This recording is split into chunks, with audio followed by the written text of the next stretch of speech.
we know, but I think it's worth our trying to remember that the Middle Ages were religious, profoundly religious in a way that we can't really conceive nowadays. I want you now to imagine, if you can, that you are inside that church, which you see as a model, and into which this altarpiece was once placed.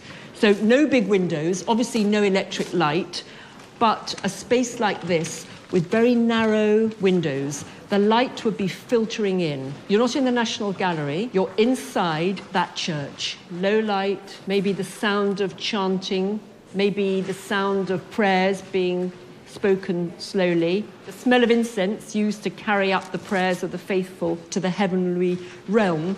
And if you will now just imagine that you are looking at this painting by the light of candles, candles which flicker, candles which would shine against the gold. And you might think, because remember, you can't read, you can't write, the year is 1377, your houses are too hot in summer, too cold in winter, death is part of the threnody of everyday life, people are dying all the time. You might think to yourself, if I'm good, I can perhaps get up to the kingdom everlasting, where all is good, great and golden. And I think another thing might also happen. By the flickering candlelight, you might think that these figures were moving. If they were moving, they were real and could hear your prayer and intercede for you with Christ and the Virgin in heaven. So the painting would be acting as a sacramental channel from earth to heaven. And in a sense, that's how this painting worked. I don't mean to make this sound as crude, perhaps, as I am, but if you will, for a moment, just imagine that I brought from my pocket a picture of a sweet, grey, fluffy kitten, and I pinned it here, and I said, here are the darts, aim for the eyes of the grey, fluffy kitten. It's just a bit of paper, but in some way you feel that you might, in a peculiar way you can't quite explain, be hurting some fluffy kitten somehow, somewhere. So I'm not suggesting to you that in the year 1377 or any time onwards, people felt, oh, they're moving, they're real, they can hear me. But with the same kind of grey, fluffy kitten analogy, I am suggesting to you that there is a very strong attachment between a representation and the thing itself.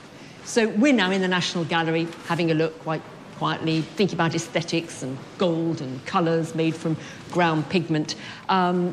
But what we must remember is how this was originally intended to be seen. So I've tried to sort of pull together my first thoughts. And I don't mean this to be a criticism. I'm quite keen on criticism. Just trying to be very open here. I think what comes out of it is that as an organisation, and I suppose that's probably a bit why I'm here, our public voice is quite weakly represented when we have forums together and we're talking about things. And I kind of tried to chunk that up this morning of how does that manifest itself. One is that just quite simply, I still find it quite amazing that we don't kind of really talk much about the public and the visitors. But actually I don't think that when it comes to a lot of what we talk about in some of our meetings that actually are talking about communications out to the public, we're not necessarily focusing on those 5.2 million people and their needs as much as I think we could be and should be. It would be good to think that we could foster a culture where we focus a little bit more on, what are our public needs and how are we meeting them. And I was thinking, I did my next little diagram, this was all 3 o'clock in the morning, rights of consciousness sort of stuff. I was thinking, if we are, at the National Gallery, and we were talking about, old masters at our heart, and we are a number of things, we're conservation, research, preservation, heritage, all around the collection and education of it. We are also a visitor attraction, and I know that word's horrid, but we are also that. And if our mission is to make our old masters more central to modern cultural life, then I think there needs to be more of that dialogue around the audience as the centre as well. Still having art at the centre, but it's like another bubble that comes off where we're looking at those audience needs. In the conversations, we'll talk about, how are people reacting to us emotionally, in terms of their pleasure, in terms of intellectualism, in terms of the academic side, in terms of self-development spiritually. And those kind of conversations can then help inform the sort of decision-making that we're doing in meetings like that Titian meeting yesterday. Now, I thought that meeting yesterday was fantastic, and I think the outcome was absolutely right. But I think going forward, it would be good if we could have more conversation about the audience that are going to, what their needs are and what our communications need to reflect going forward, alongside, what we want to say about the art. We also need to be thinking the end person that's going to see our communications. Yeah. What are their needs? And I found some of the meetings that we have, particularly sort of, very large meetings where perhaps a curator is standing up and talking about a subject is fantastic, but there needs to be the other dialogue that goes on that then carries it on, so we're not just seeing it from what's our perspective, but what's the perspective of the people that are actually going to see what we're trying to show them, as it were, through our exhibitions and marketing and stuff. So my hope, and this is, if there's this opportunity to talk about one's vision going forward with the trustees in June, my hope is that we can make that dialogue more central to what we're doing at exec and in some of our exhibition meetings. And on my side, I'm trying to imbue, the marketing and PR side with more of that stepping back and actually looking at things from the audience point of view. So it's a question of balance. I'm trying to get perhaps a more balanced view where our process enable us to look at the end users' needs, sort of thing, alongside the curatorial needs. I understand all this, and I'd like to have some examples of where you felt we'd failed, or because we hadn't done this. A lot of what we do is absolutely beautiful in terms of exhibitions, lovely when it comes to the marketing, with beautiful imagery, absolutely gorgeous high quality. But I think because we're sometimes not going through that process of thinking of it from the audience perspective, is we sometimes don't do that, what's crudely called in marketing a sort of call to action. We don't say this is the reason why you must come and see it. Now, with something like Leonardo, it does it itself. It just does it itself, because everybody wants to come and see it. And you could argue we should have done less. But no. So Leo isn't a good example. You just got to put up that beautiful picture and everybody wants to come and see it. But other things, we need to actually make them come alive in a different way, because people don't get it immediately. They don't understand, what we offer. And it's part of that conversation we had a few days ago about what's the National Gallery represent. When you look at the research that we've done recently, people love the National Gallery when they get here and they understand it. But to the average sort of person on the street, as it were, they don't quite understand what we are and what we've got. The fact that we've got these amazing paintings, they don't kind of get it, because we're quite discreet in how we tell them that. I do have some prejudices to overcome. What I don't want is to end up with the gallery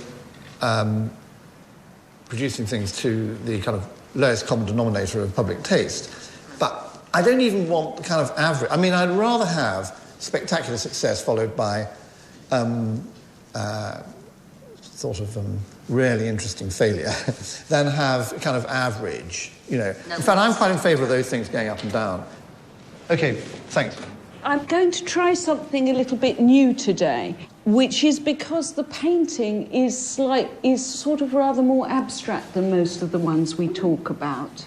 So we're going to have a bit of a go with some touch drawings. I sort of made a very sort of simple sketch of the main structures of the picture and then put it through this very exciting machine that heats it up and then it all goes furry.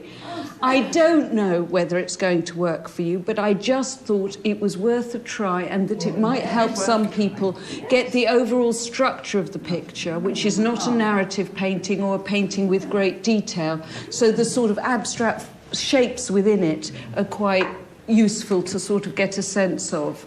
And then we'll move on to a normal reproduction as well. I'll pass those around. Raised image here. Professor Whitestick, I'll be back in a minute.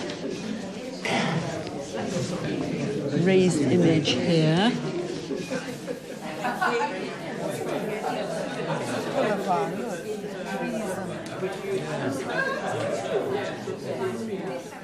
So today we're talking about Camille Pissarro's Boulevard Montmartre at night. It was made in 1897, so just over 100 years ago. Certainly the viewpoint he takes, which is a viewpoint from a hotel window, high above, an aerial viewpoint of these streets, adds to this sense of someone who's a little bit distant, whereas his colleagues would have a viewpoint like that, but include somehow a sense of themselves, even if it was just a bit of balcony or whatever.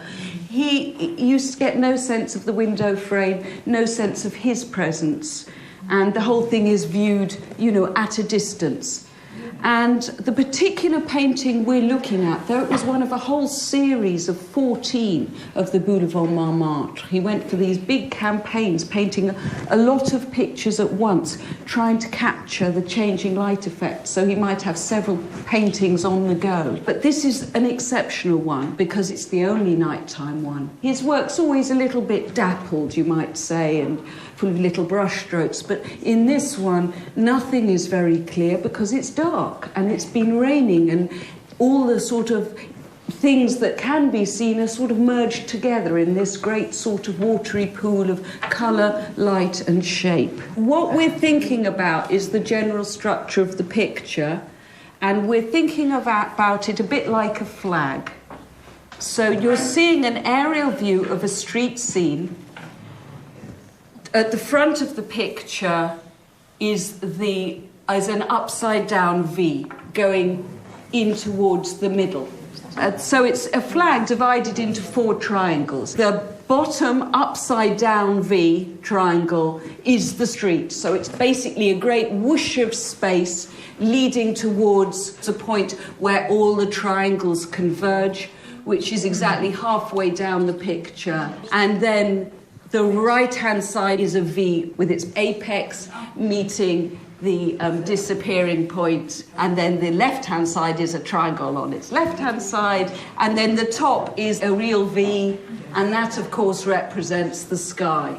Take both your hands and put them sort of at the top of the picture, and then come down a bit. If you go from the top corners and then down a little bit, and then you move your hands inwards and downwards, following the diagonals.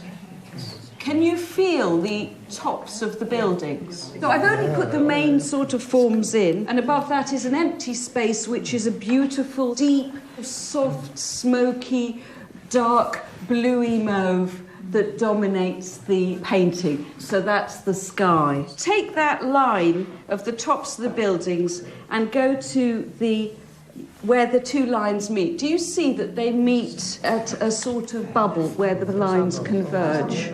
Yes? So that's the sort of disappearing point, and he punctuates that with a tiny little dot of light. So overall, it's a really dark picture. It's almost like a sort of semi-transparent curtain's been drawn over the whole scene, and it's very much nighttime, and yet it's punctuated all over the place by these flares of light, and they sort of emphasize the structure and give a sense of excitement of this sort of city scene, which is a great characteristic of this picture. So not surprisingly, the furthest light of a great line of street lights, the furthest light is at the point where all these triangles converge. It's almost like a sort of great symphony to light in darkness there. And there are all these people out there on the street. I've read people sort of trying to make something of this being something to do with his anarchism as well. Certainly in the paintings where you can see more clearly the daylight pictures, he does ensure that he defines the different people and their different social class. So you see people with top hats, you see people who are selling things, you see all sorts. In this picture you don't get that because it's also ill-defined. But he is unlike many of his colleagues in that he does show all strata of society.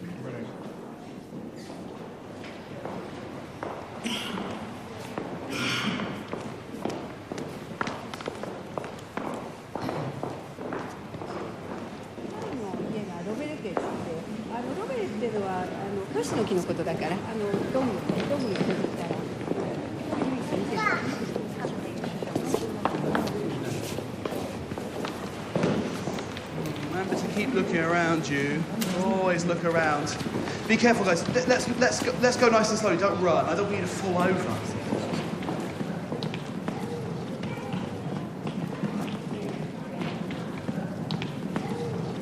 It doesn't have a magic carpet next to it, but it is the painting. Please, have a seat. So this is the story of Moses. It's a story about how a little baby boy is sent down the river and then picked up again, given to the princess, who gives it back to the mother, and he grows up to be an amazing and fantastic person. Now, if you like the story of Moses, you might like to see more stories about Moses. And there are lots of other stories about Moses in the National Gallery. But if you think to yourself, you know, I've had it up to here with Moses, I'm sick of Moses, I want to see somebody else, there's lots of other stories that you might want to learn about in the National Gallery. There are people writing. There are people eating and being surprised.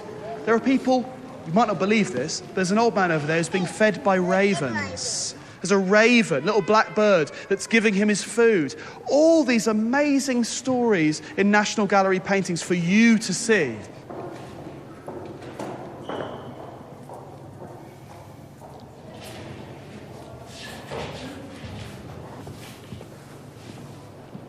This is a portrait which was commissioned by Henry to fulfill another one of his demands, really, to, as I say, to sort of almost meet Christina by proxy through the medium of the portrait so that he could decide whether he wanted to marry her. So Holbein is dispatched to Brussels in March 1538.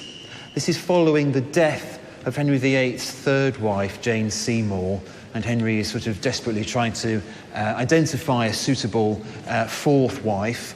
Holbein arrives, Hans Holbein, sent by the King of England to paint a portrait on the understanding that if it satisfies the king, she's then going to go over to London and become the Queen of England. Henry is said to have fallen in love with it and to have been very, very keen to arrange the marriage. But that doesn't happen.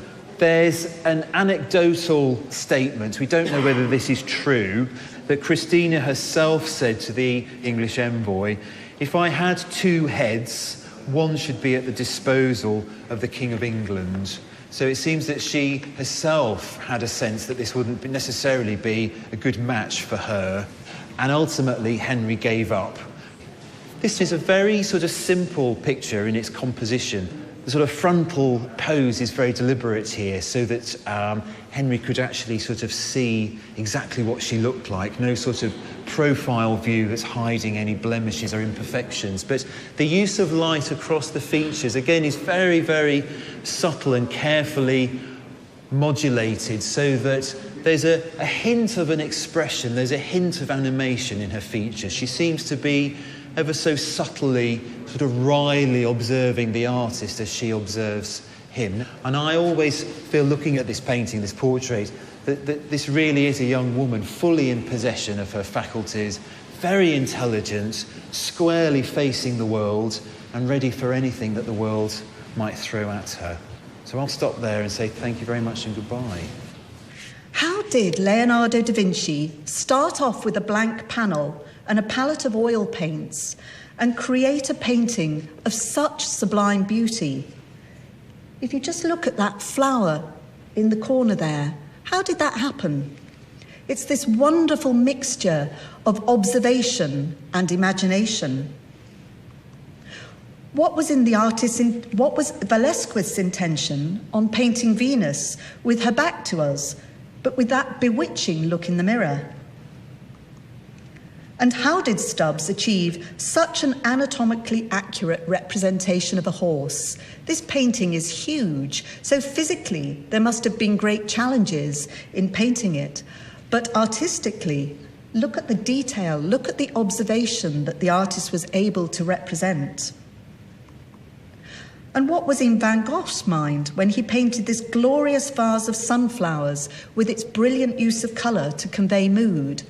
Just look at the number of colours that are in this painting. It's really yellow and green, but with this amazing blue stripe through it and a blue frame to the vase. And how does that use of blue, juxtaposed against that great splurge of yellow, represent something in the artist's mind? All of it really is about looking and about reflecting and about learning ways to decode paintings and understand what the artist's intention was. And however you look at a painting, whether it's through a very art historical perspective, or whether it's through looking at its history and how it came to be at the gallery, or whether it's through looking at colour or form or composition, this gallery provides you with wonderful opportunities to explore the human condition. And we hope with Take One Picture that it's not just about knowledge and learning. That's one half of it. The other half of it is finding your own creative response to the paintings, finding ways in which these paintings have a relevance to you today. And I think many of you will go back into your schools and find a whole myriad of ways to give your pupils the chance to do this very same exploration.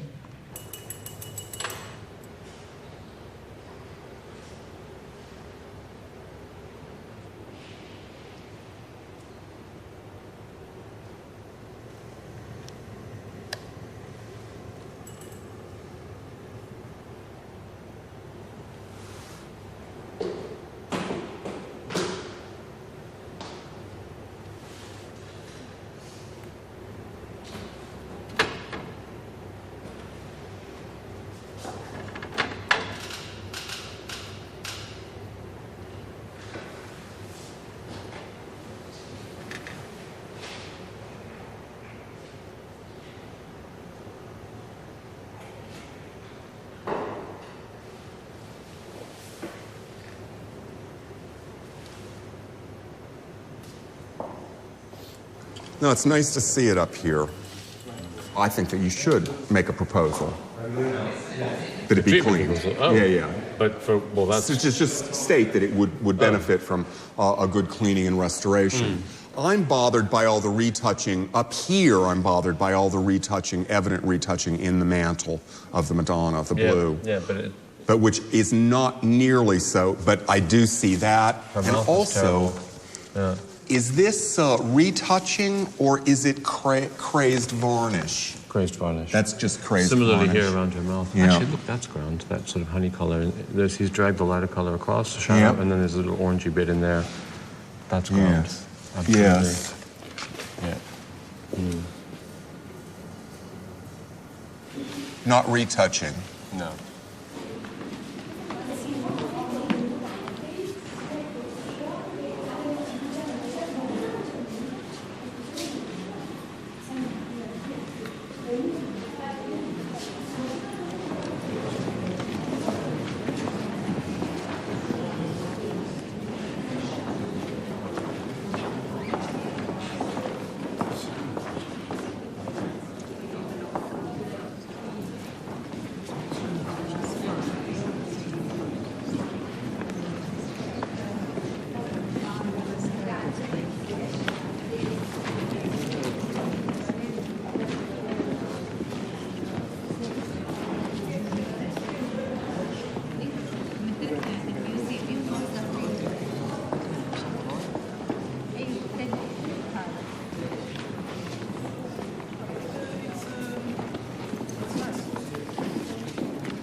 This is a story of Samson and Delilah, Old Testament story in which we are told how the Philistines want to bring down the power of the Israelites, and in particular to break Samson.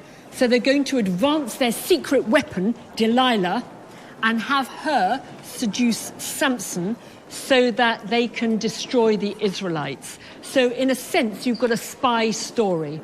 You've got the beautiful spy going off to sleep with the enemy.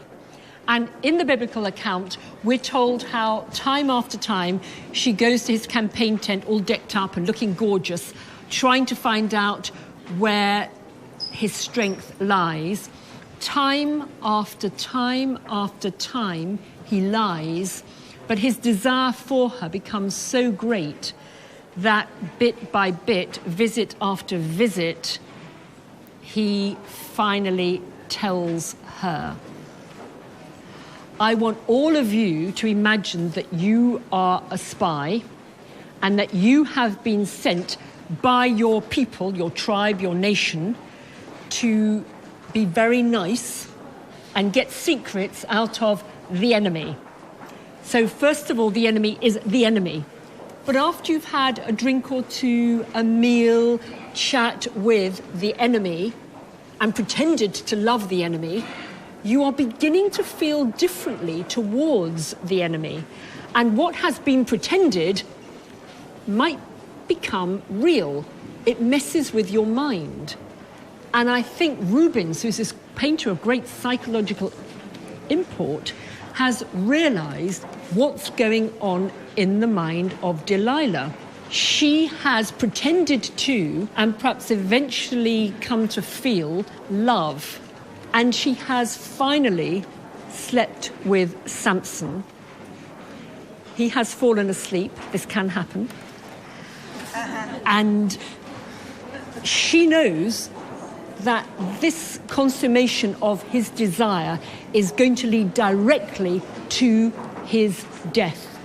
The Philistines are emerging through the open door there, flames shining, reflecting on their armour. We've got this kind of hermetic sealant of curtain, purple, rich purple curtain hanging, the rich scarlet of her dress, the gold of her cloak, making this hot and rich. Various light sources are adding to this, plus the covert haircut. The candle is being held by this old woman, and very carefully the barber is making his first incision. We're not looking at a Delilah triumphant. She's not going, yes, gotcha, is she? She's looking ambiguous. She is bending tenderly over him with perhaps a look of dismay. I'm not going to tell you what you think she's feeling. We'll all read it differently. But her body is leaning away. On the one hand, literally on the left hand, there's a tender gesture of hand on back, but the other hand is away from him. It really is on the one hand and on the other. She has, over the time that she has been trying to seduce Samson, as any human being would, gone through a series of mental transformations. It must be very distressing now to realise that the man that she has just had these relations with is now going to die directly as a consequence of her actions. She has, and I'm hesitating to use this word, she has betrayed him. But then she must think to herself, but no, I was working for my country. To have done otherwise would have been to betray my country. It's about betrayal, it's about notions of one's tribe or people, and about what perhaps might be happening in the mind of anyone put into this kind of position. But imagine, if you will, now going into the house of the Burgermeister and seeing this above his fireplace. And there you would be with the Burgermeister with a rather large painting behind you of Delilah with her breasts uncovered. What would you say?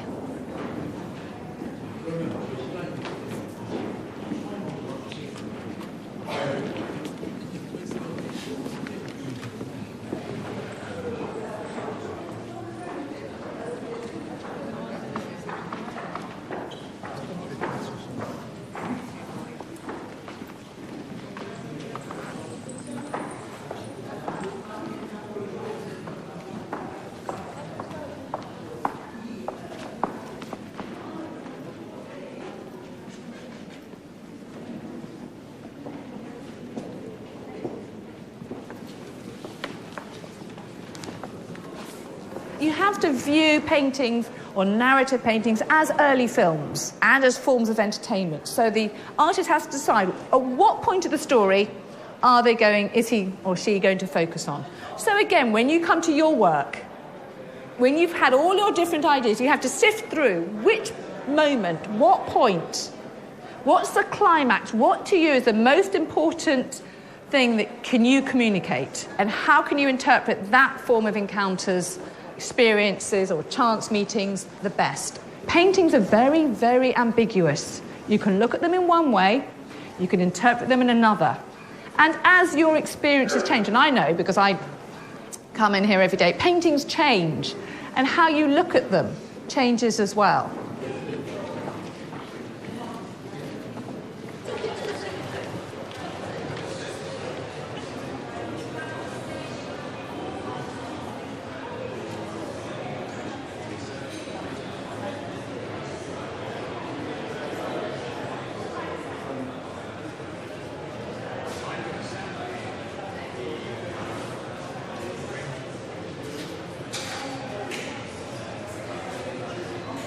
Well, can we get straight on to proposed sport relief? I don't see that the use of the portico for various purposes is much different from the idea of projecting things onto the front of the gallery, which we've always resolutely objected to on the grounds that it's a tremendous opportunity for us if we're doing something for the gallery.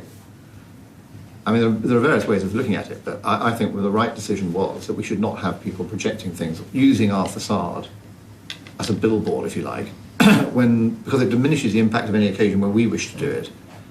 But it also just looks as if we're up for sale, frankly. I mean, I know there's an alternative way of looking at it, which is that everyone, gains publicity for the gallery, but does it actually get the right type of publicity, right type of recognition? I mean, this is the interesting question.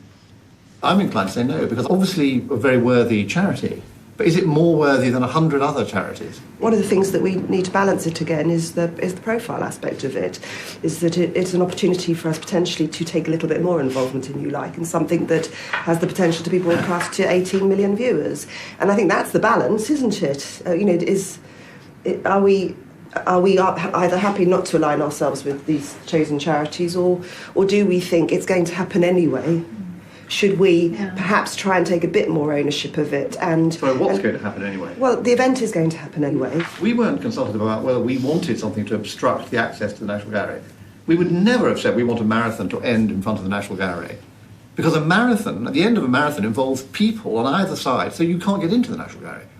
So someone else has made the decision, we're a great place for the end of a marathon. And now we're told it's going to happen anyway. Well, I want to be involved in the decision as to whether the National Gallery is the right place for ending a marathon. And I'm not. Instead, someone else is making that decision. We're going to end a marathon in front of the National Gallery, and then we're being told, well, since it's going to happen anyway, no one's going to be able to get into the National Gallery, can we in fact have a marvellous photo opportunity to show that in fact the National Gallery is all about sports relief? Now that's my... I mean, and also you say, chosen charities, but who's going to choose them? I mean, it's going to be I do have a hell of a lot of requests for, the use of National Gallery for charitable purposes. I mean, one problem with this, of course, is also that, the whole question of a charity, which we are, using its facilities and everything for another charity, which trustees have been very concerned about, and it's always a worry of ours that, when people have asked if they can have charitable events within the National Gallery, and we've always... We don't do that, but we appear in the backdrop with our banners, like it or not. And that's just part of the London, that's part of that landmark. So this race, I imagine, will end in Trafalgar Square. And you can imagine the footage, the filming of an individual running up towards Trafalgar Square to the North Terrace. We'll be in the backdrop. I just feel that the National Gallery closes the whole end of the square, and all these events are going on, and all these things are being planned without us being properly involved. And all we say is at the last minute, well, it's going to happen anyway, so can we just use it?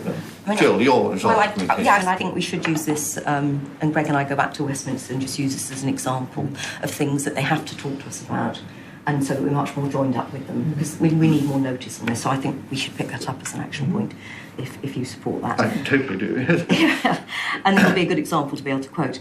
I supported Julie when we first heard about this, because I thought the exposure is fantastic, and it is very populist. It actually gets us to 18 million people, and it's therefore a good association. And my only concern in this is that obviously it is setting a precedent in terms of charities. So it does, associating with charities to a degree. And that was the only struggle I've had with it, of how to then actually say no to other organisations, whereas before we can be very cut and dry on it.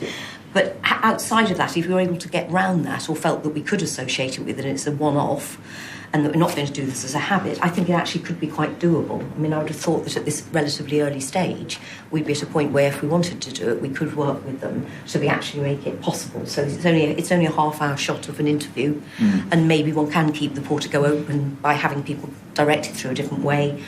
I mean, I think if we believed in it, we could make it happen. And could you articulate what you think the National Gallery gets out of it?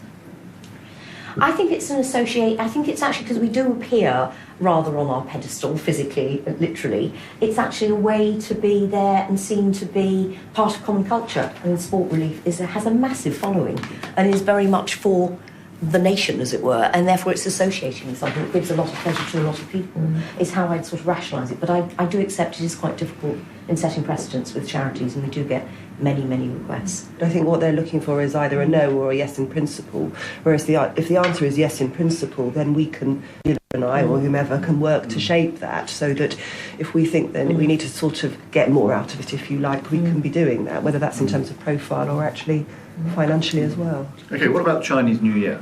Why shouldn't we be involved in that?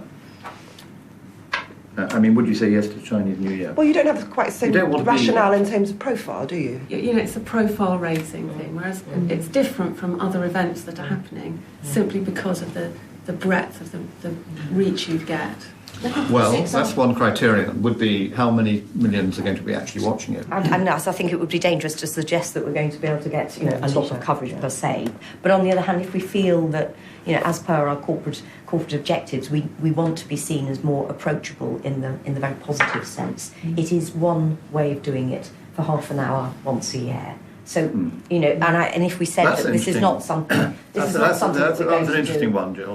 Half an hour every year, that's going to be one of our fences. Well, no, seriously. We might say we will consider one thing a year that supports something that is loved by the nation and compatible and for everyone. I mean, one could rationalise that. And then we'd decide if there wasn't an opportunity on certain years, we wouldn't do it. And we wouldn't do it if it causes a lot of disruption to our public. But if there's something that's not going to, that we can work with Sports Relief to make it minimum disruption to our visitors. Let's just talk about that for a little bit, the disruption, because we sat around this table and we were all sure that we were going to work with Harry Potter to make it work.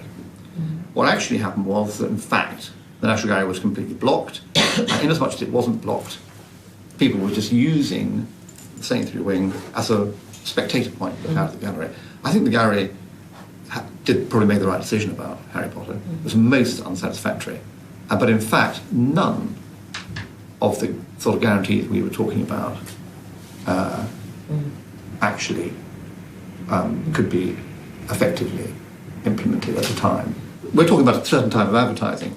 And when you see football match on television and you see these huge signs, they're all about running shoes and things. I mean, there's some sort of relationship. They're not about Goya and Picasso even. So it seems to me the more disparity there is between the different types of public, which we for one thing and the other, the more it actually looks as if one's just short of cash. I mean, in other words, or is in desperate need of publicity. I mean, I just don't know. I just don't see how it's seriously going to... The name National Gallery can be announced a lot, but what, in this context, would that do for us? I mean, what does that tell people about what the National Gallery really is? Secondly, you've got to continue with these negotiations anyway.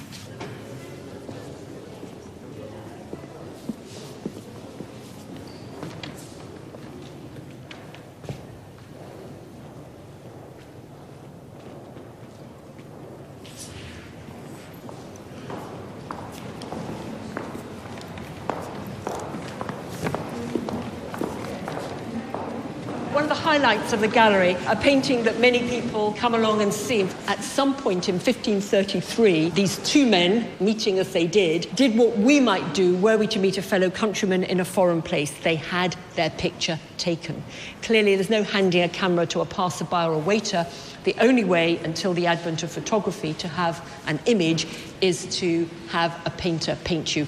They had money, they were wealthy, they could pay for the best painter living in England to capture their image. And the top painter living and working in London in 1533 was the German painter Hans Holbein. And at some point, the three men, Hans Holbein, Jean de Dinteville, Georges de Selve, would have got together and discussed this composition. They're the ones telling the painter what to do. Probably Jean de Dinteville having the greatest say, because it was his painting, he paid, it went back to his chateau in Policy. And it could well be that Hans Holbein had no idea of the whole significance of everything he was being asked to make. I have a colleague who thinks this is all about a murder that took place, and I look at it and I see, but where, what? And he says, I'm not telling you, you'll steal my idea and publish it.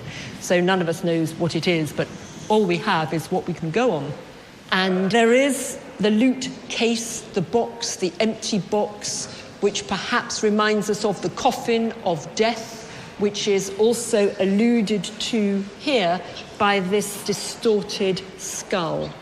It's an example of anamorphosis. You look at it full on, from where you are, it's unreadable, but from where you are, it reads as a skull. And we don't know whose idea it was. Did Holbein say, Your Excellencies, why not have an anamorphic skull? See, I have made one here. And they thought, oh, that's good, yeah, that'll look really good back in the chateau at Policy. Or had one of these two men heard about it and said, Master Holbein, can you fashion for us a cunning perspective? We don't know. But all of you know that to put a skull, which is a symbol of death, into a portrait is a strange and unusual thing, perhaps. Certain symbols, certain objects are multivalent. They carry manifold symbols, but not the skull. The skull is always, is it not, a symbol of death. So perhaps the reading of this might be that death is ever present, hiding, but ever present. You never know when it might occur. And in fact, he didn't make old bones at all. But perhaps carried within this was a message which Don de Dinteville could talk about when he showed anyone this painting in his house at Policy. Maybe the message was something like this. No matter how rich, young, he was 29 or in his 29th year, he in his 25th year, handsome, interested in and worried about the world you are, in the end it all comes down to the grim invincible, and the only thing to be considered in this world is salvation, represented by the almost hidden crucifix top left.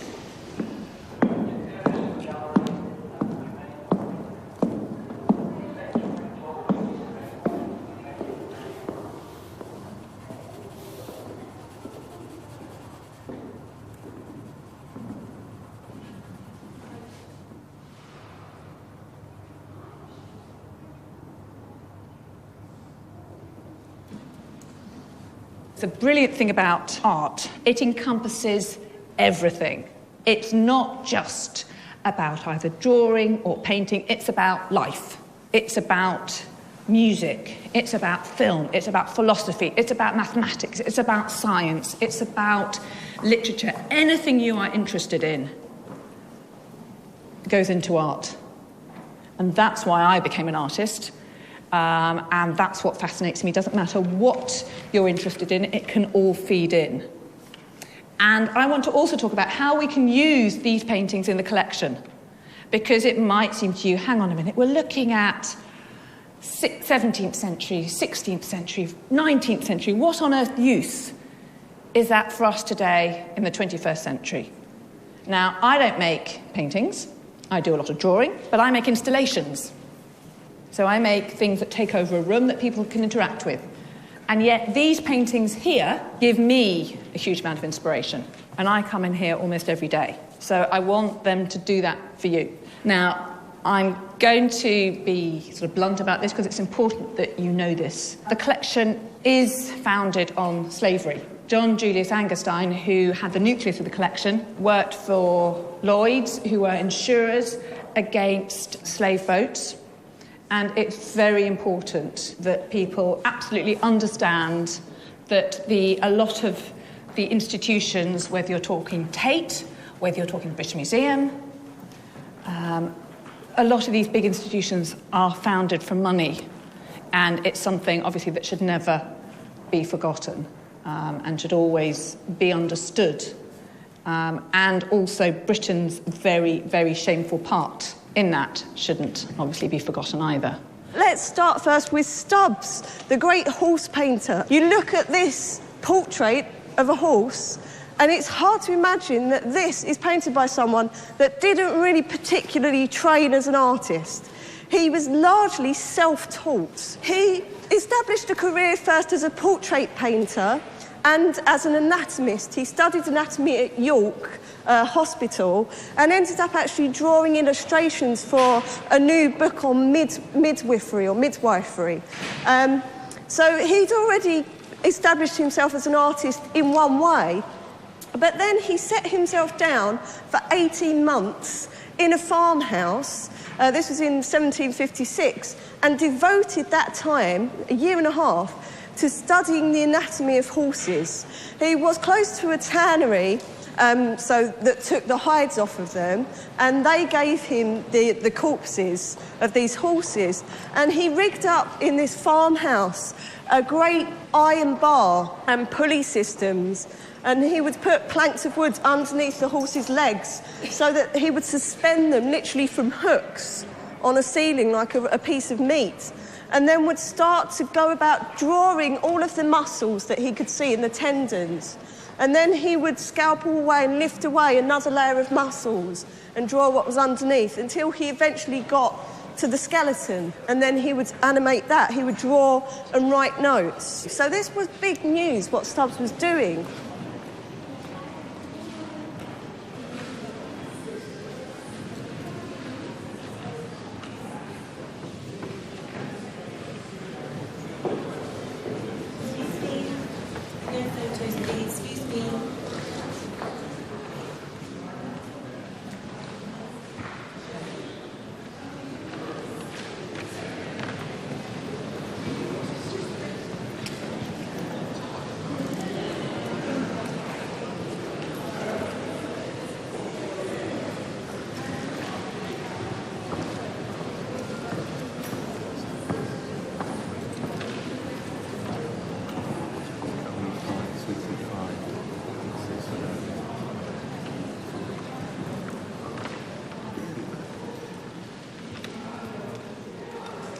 I'm very bad at maths. I was bad at maths at your age, I'm bad at maths at my age, and I will always be bad at maths, I think. I'd like to change. And the reason why I like art rather than maths, although they are connected somehow, is that in art you can be right in lots of different ways, but in maths you can only really be right once, otherwise you're wrong. I do really like that about art. And one of the reasons why I wanted to show you this painting is to talk about saints and things, but it's also to talk about storytelling, because I think that's really, really important. Think about the way that a painting, whether it's this painting, this is by an artist called Bellini, or it's Diana and Actaeon, or it's Death of Actaeon, which we're going to be seeing, or it's Bacchus and Ariadne, a painting has got to tell its whole story in a single image. A book or a poem has time. The one thing that paintings don't have is time. Do you know what I mean? So a film unfolds over 2 hours. You've got time to introduce characters. You've got time to show the plot going in and out. A book, a huge book, can take you 6 months to read, or longer, can't it? Can do. That means you're living with the story for 6 months. And it goes in and out, it weaves around, new characters are introduced, different things happen. That's got time too. But a painting doesn't have time. A painting has the speed of light to tell you the story. It has the time it takes to see the painting. So telling a story in a painting is incredibly skillful. So I want to think a little bit more, before we move on to Titian, which we will do soon, about how this artist tells the story. What else is in the painting? Can you think of a reason? Because in the actual story, there's no woodcutters. In the story, there's just St. Peter Martyr and his assistant, who you can see there escaping, or walking alongside a wood near Milan in northern Italy, when they were set upon by assassins.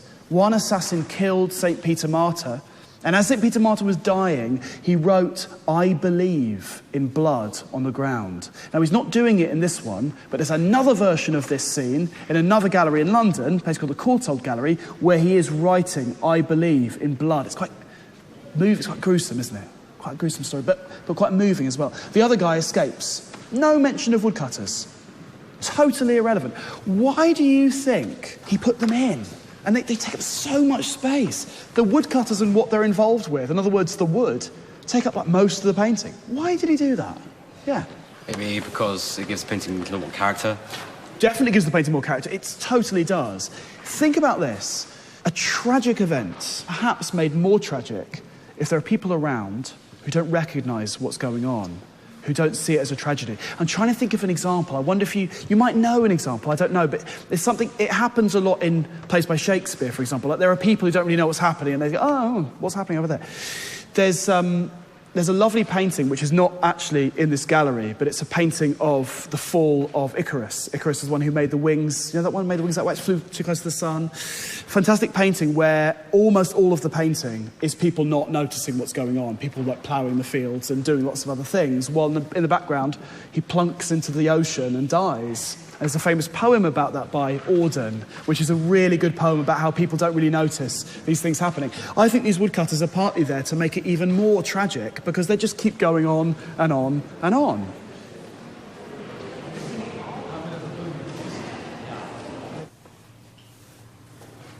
It's amazing, isn't it, how it adds a sense of narrative as soon as there's an object. So as soon as we've got this pole, you're suddenly seeing all sorts of paintings in the gallery where there's sort of...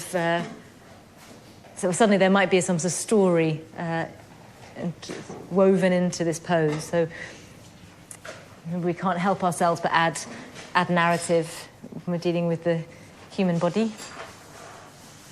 And if you want to include any elements from the room, thinking about vertical lines behind or horizontal lines, finding lines of connection. So trying to constantly looking at the relationship between the head and the shoulder girdle, between the shoulder girdle and the pelvis. Be brave and add that vertical line to contrast the curves of the body.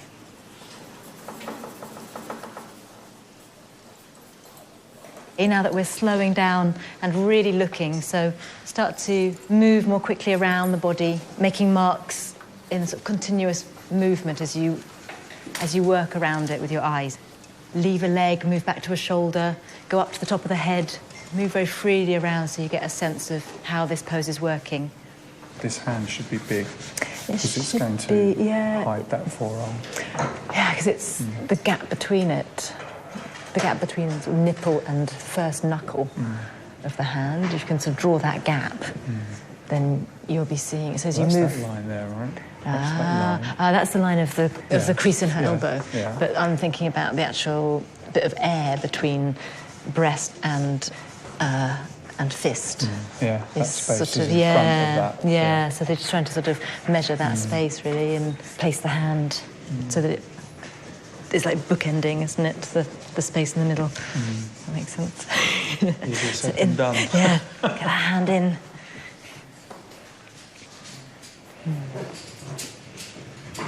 I'm not sure I did. If you're wrestling with it, just draw it a few times on another piece of paper and then come back.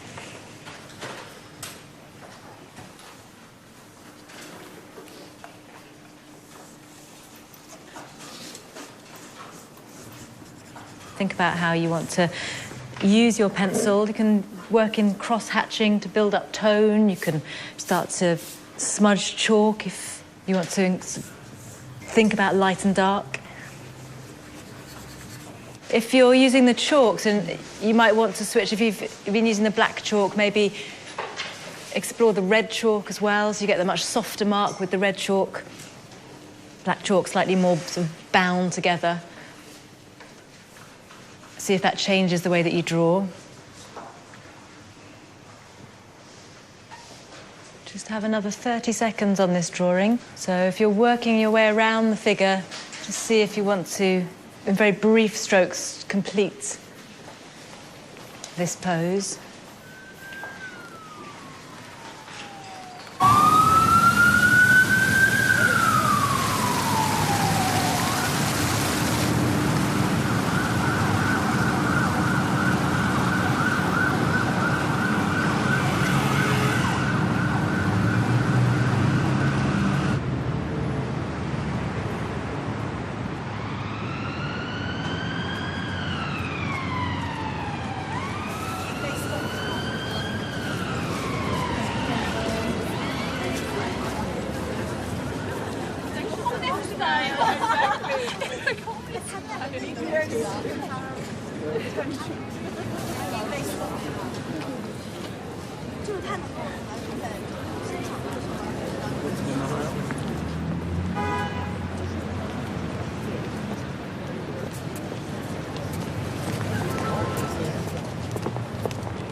Does that mean they're both sold? No, he's just gone to check to see how many they have left.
Taking heart. Even while the exhibition's been open, have there been insights that you've been getting into the work of Leonardo? One of the things that you do as you start working on an exhibition is to think about what the whole narrative will be. But you're also cataloguing each work individually, so at a certain point it becomes a mosaic, perhaps, rather than a seamless narrative. And obviously that remains the case to some degree. But at the same time, you are beginning to see these works together. You're beginning to be able to appreciate what makes them very special as a kind of viewing experience. And I suppose what I've been struck by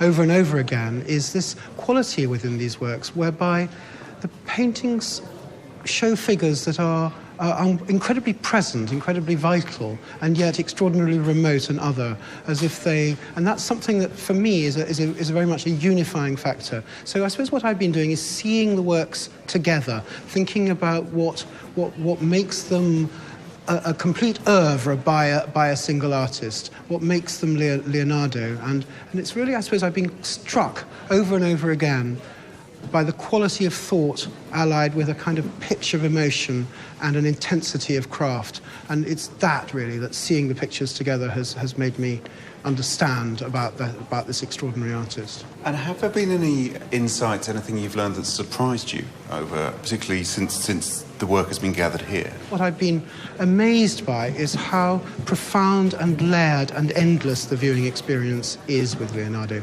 How you always feel that this is an artist who goes on giving with each of the works. And in fact, one of the ways I think you can distinguish a Leonardo painting from one by a member of his workshop is this process of endless revelation, whereby it's almost as if sort of onion layers are being peeled away, and yet you never ever quite get to the core.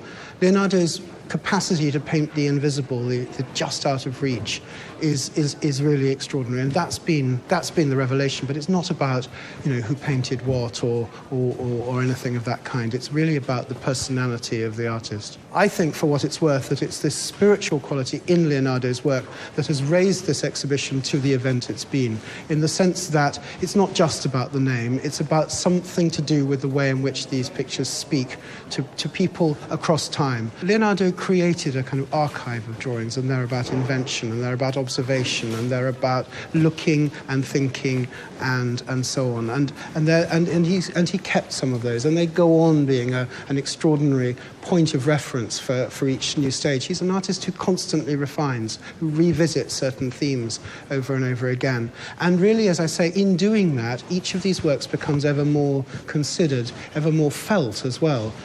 And that's the difference between him and his pupils. That's the difference between him and his pupils. It's really in his pupils' work that you just don't see that. You can see motifs being repeated, you can see beautiful craft, but you don't see that exquisiteness of thought.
Okay, great, thanks.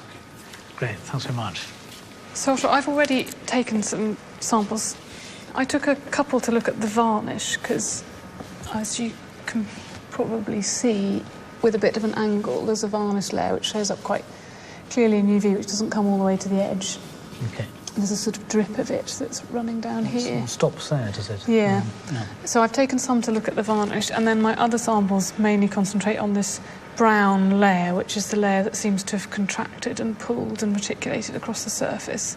What's interesting, I suppose, from my point of view, is how that layer relates to the paint below and how it sits on the surface, whether it's separated from the paint by anything in between, and if we can see a bit more about the layer in cross-section, whether it's got pigment in it. So those types of things would be very interesting about a sample, so a cross-section sample. So given this varnish layer goes to the border, I mean, it would be perfectly we right could take... to look at that border. Exactly. We need a place where there's a damage, really. I'm sort of looking up there in a way, because although there's this large loss here, that may not actually have that layer reaching that point, but up there I think it probably does. Do you think that might be worth looking at? And I think the corners all have damages in where, if in the past, from framing problems, so it might be worth looking up there. But for the complete sequence of layers, probably one's best confined to that part, because, so. you know, as you say. So really, let's have a little look up at the top. Get the microscope on. Because there are these damages here. You could probably be quite safe taking something here. As a preliminary, that's the thing we ought to look at, really.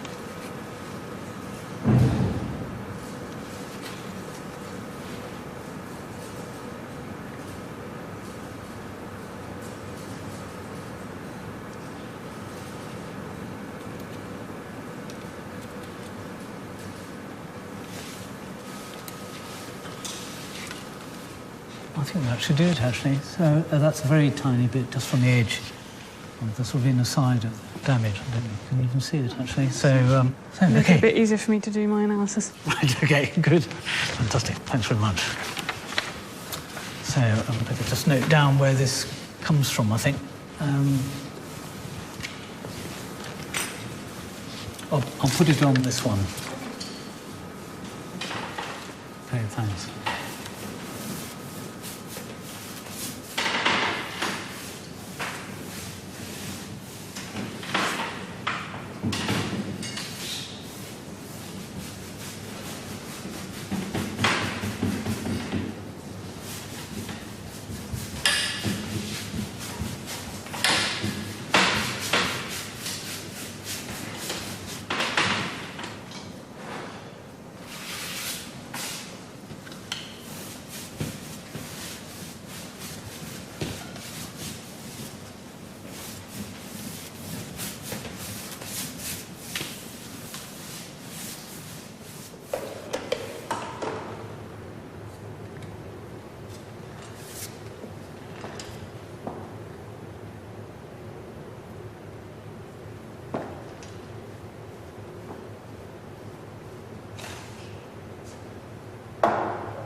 That's okay. That's okay? Yeah, don't worry. Okay.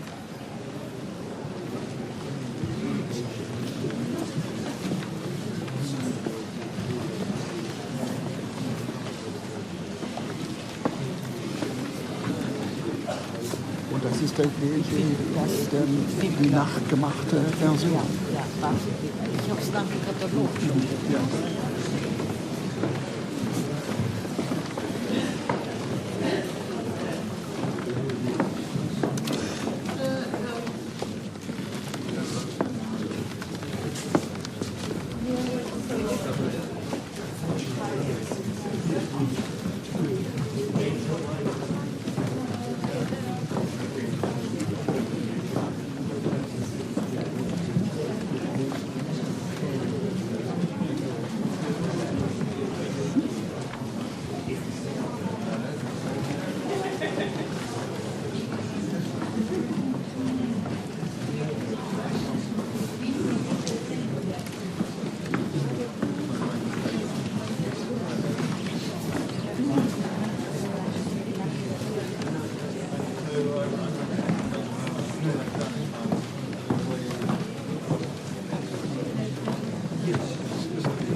The main challenge that we're dealing with is that our income and what's available to us to spend is 3.2 million less next year than it was this year. So it's a significant reduction in what we have got available to us to spend. Now, of course, some of the income we had this year was exceptional from Leonardo, and our costs will go down as well next year. So we're spending less on exhibitions than we were this year. We're also spending less on our capital programme next year, so we're 1.5 million down because we're spending 1 million less on the capital and we're spending 500,000 less on exhibitions. Also this year we've been able to afford the compensation payments to a range of staff who have left, which was in the region of 700,000. So all of those costs won't appear again next year, but that still leaves us about 1 million short, and the way that we have managed to break even for next year is because of the savings we've made in staff costs. So that has enabled us to present a balanced budget. So the work that we've done this year on changes to invigilation arrangements and in the posts that have been reduced has enabled us to balance this budget. And there's a little bit more detail about that later on in the paper, which I'll come to. One of the big risks that we face over the coming years is the likelihood of further cuts, which, although I'm hopeful that won't be the case during 2012-13, it's not impossible that there will be another spending review in 2012-13 which will reduce our grant in aid still further in the following 2 years, 13-14 and 14-15, which can be by as much as 5% each year. And that's just what they've told us about. So, and things have worsened considerably since the spending review 18 months ago. Are we being too cautious on that front? Is it so, only at 1.7 million of new income when, the last couple of years they've gone way over that and way over our budget figures? Are we being too careful with that figure? It's best to be cautious because there are things that we don't know about. For example, I've only budgeted in here for a 1% increase in staff costs on the basis of the autumn statement. Now, we don't know what the payrolls will actually be, and in recent years they've actually been provided flexibility that puts us under pressure to actually pay more. So there are, and then there are uncertainties over energy costs, which can be very volatile, and there's the possibility of further cuts. So I would prefer to budget cautiously and know that we may well come in a better position, which will provide us with the opportunity to cover such eventualities if we need to. Last year, or this current year, we had budgeted for 2.8 million, and as of December, you were at 4.9 million, not including 1.1 of campaign income, so you were at 6 altogether. And now we're budgeting for 1.7 million. No one's going to really look that closely at this, but it looks like we're spending 53p for every pound we raise. What we have in our budget, is our budget really realistic then? It's cautious, but is it realistic when we're raising twice what we put in here historically? This is reflecting what we would expect to bring in. You're right, it's very cautious, but it enables us to balance a budget that has accommodated the costs that we consider to be reasonable to do what we want to do next year, and it provides us with some flexibility to cover eventualities that we can't predict, and also new projects that might come up during the course of the year. So we could include more income, but then we'd be including a much bigger contingency, which I'm not sure is a brilliant message. Here is the decline of the empire. Here something terrible has occurred. It's the end of Carthage, their overthrow by Rome. The men are all being taken off prisoners to Rome. The women are weeping for them. Here the sun is descending, I think, in the sky. It's a very dramatic sunset with quite a lot of red in it. Turner himself referred to it as an ensanguined sunset, an ensanguined sky. And here, these rough marks of the brush in a dark red. I think if you go into the exhibition, you'll see it is a dark browny red, almost perhaps like encrusted blood. So this is a very dramatic view of empire. So here I think Turner really starts to detach himself from Claude in many ways, because these are not tranquil depictions of classical subjects. These are reflections on history, and Turner was immensely interested in and influenced by history. He also wrote poetry on this subject, and he can't have avoided, of course, the events around the painting of these compositions in 1815 and this one in 1817. It was, of course, the very end of the Napoleonic Wars, the end of the Napoleonic Empire, and by contrast, the rise of the British Empire. But Turner took a very long view of these things. He was interested in the rise and fall of empires over hundreds and thousands of years. Do come in.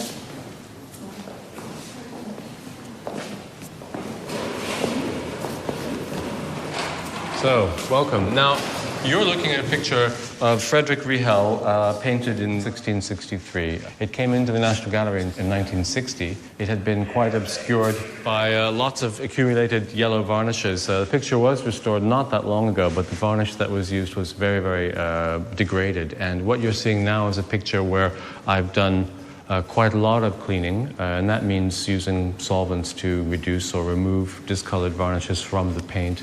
Over most of the surface area, there's an area roughly corresponding to here where I haven't cleaned, so not yet. It's a little hard to see the differences, I suppose, now. I can tell you it looked much worse. No, I think the interesting thing about a yellow varnish, everyone understands that a yellow varnish makes, shifts all the colors toward the warmer end of the spectrum. Blue becomes green, and say a yellow film over a yellow color doesn't change it much at all. And so you might wonder about a picture like this, which is mostly warm colors, white, red, brown, yellow, about the distortion. I mean, there are two things I would point out that have changed quite a lot, and you can distinguish some quite important things that are going on in the picture. The differences between the yellow and white impasto is very typical of Rembrandt, was completely impossible to see. I mean, the sleeve and the sash were more or less the same color. But the other thing, I think, an important thing to think about while we clean pictures that people often kind of underestimate is the fact that varnishes not only change color, they often go a little bit foggy. They develop a fine craquelure and they scatter light. And it's really on a microscopic level like looking at a shattered windscreen on a car. There's still a film there, but you can't really see through it. And that really changes the way you see the darker colors. So they become much lighter. And so you can't see the distinctions that are in the painting between, say, quite dark, very dark, and extremely dark. And that's really important with a picture like this, where there's so much going on that's about distinctions between brown and black, and really the illusion of depth and volume and spatial recession is the key gain, I think, from this picture.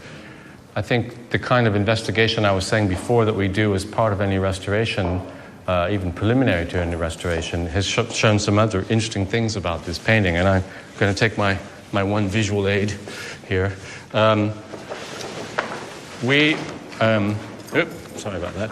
We normally do X radiographs of pictures like this before we start restoration. So here is a typical X-ray where you can see the denser pigments, the ones with the heavier atomic weights, show up white. And luckily, it just so happens that lead white pigment, is actually one of the heaviest pigments. So you can see the distribution of some of these things. And it tells you very important information about how a picture is planned. For example, the sky is sort of painted around the head. The head isn't on top of it because you don't see that going through. And you learn all kinds of interesting things that are often very revealing about a particular painter's way of working, certain mannerisms of how he might handle impasto and all the rest. But the fascinating thing about this picture, which many of you may have already worked out, is that if you turn it sideways, there's another picture.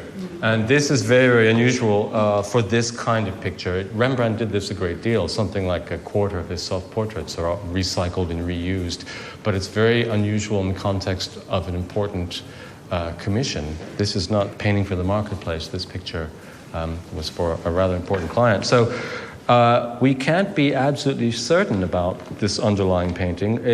I think it's fair to say it's the same sort of body type and general characteristics as Frederick Rihel. So you might say that he may have changed it in response to this event that happened, is one theory. This in itself is quite a bold and very unusual composition. There are more or less no full-length portraits after his experiences with the reception of the Night Watch. So that in itself is unusual, and to have this great empty space with what look like trees and the rest coming through is quite fascinating. But for whatever reason, at which we can't be certain, this picture, which is probably not entirely finished but very far along, was changed.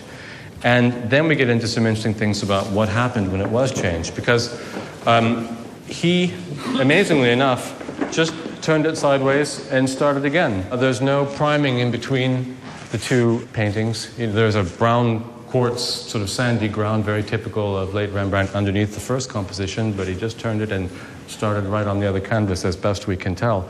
And away he went. And it's interesting to think about that, because oil paint becomes more transparent naturally over the centuries, slightly more transparent, and so that's why you can often see pentimenti changes that were not intended to be seen. Everyone thinks about the horse's legs on Velázquez when you see 3 or 4 of them as he's adjusting it, and you can see them coming through. And there's a fair bit of that happening in this picture. I know the light's a little low in the evening, but here, for example, is the hat of the standing man, and his face is here. So you can see a little bit of the pink showing through. And there's some odd kind of shapes coming through the horse's belly, and they have to do with the underlying composition. Now we're getting into interesting problems of restoration history, because as I said, what you're seeing now is a picture that's largely cleaned, at least in the first sense of the varnish coming off. So you can see the kind of damages that are very typical of a picture. Actually, this picture's in pretty good state for its size and its age. There are certain losses that who knows what the reasons are, but there are other problems with this picture that I think result from previous restorers' confusion about what was going on. It's important to remember that sort of before the mid-19th century, the kind of materials available to restorers to thin or remove varnishes was fairly limited. They're fairly blunt instruments. You couldn't really have the distillation of organic solvents that you could know their reactions and really predict and understand the chemistry of what was going on. So there was often issues with overcleaning. And I think what may have happened here is that if you think about Rembrandt and his characteristic accents of very thick impasto that create this wonderful relief, there was a bit of that going on from the underlying composition. And I imagine if you're cleaning brown varnish off a brown painting and you suddenly start to see some very exciting impasto that, Rembrandt, it was quite exciting. And we can't be absolutely certain, but for example, this ornament on the boot, I think I've asked you about this before, haven't I? That it's unlike any, he's basically wearing a kind of fancy dress hunting outfit, very typical militia kind of party gear with a vaguely martial idea. But and so this boot is along those lines too, and has this odd ornament of a type that I've never seen anywhere else. And if you then refer back to this X-ray, let's see, let's see, where am I? Hello, there we go. So it's this this thing on his boot is actually the top of this kind of, he's wearing a kind of tabard jerkin kind of hunting, riding, even funnily enough, he seems to be in riding gear, the standing figure as well. Maybe it's just sort of country squire look. But that's a detail of his underlying costume. Now, it could be that Rembrandt just fortuitously thought, that's rather good, I'll use that. But it does seem a little odd to me because it's this perfect triangle. It doesn't really curve. And the whole idea about this picture is with a very limited palette, he's created this amazing thing of the horse coming out in the diagonal. Even the boot is twisting out and coming up. And if you think the thing should be probably 1.5 meters higher, it's really coming down, looking down in a way that the kind of, equestrian portraits of this type are supposed to sort of create this kind of grandeur and authority, if not power. Think of the Velázquez Olivares or something like that. So this doesn't seem to square with that to me.